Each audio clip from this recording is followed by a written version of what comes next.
எங்கள் ஆசை நிறைவேத்த தொடங்கிட்ட பயணத்தை அழகா பார்த்தோமே அடையாறு சொருவத்தை. அங்க கூடும் ஜனங்க ஜபத்தை சொல்லுது, அந்த சந்தோஷத்துல அலையும் தொல்லுது.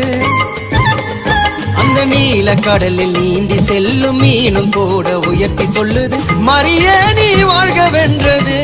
அந்த மீனோ கொடி மரத்தை ஜபித்து நின்றது.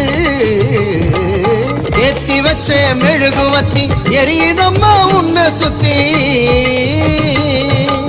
அருள் நிறைந்த மரியே வாழ்க, கர்த்தரும் உடனே பெண்களுக்குள் ஆசீர்வதிக்கப்பட்டவர் நீரே.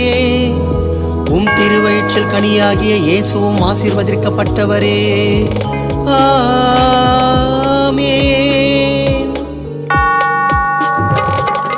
நடக்கவும் முடியல, நம்பிக்கையும் குறையல, ஜெபித்தேன்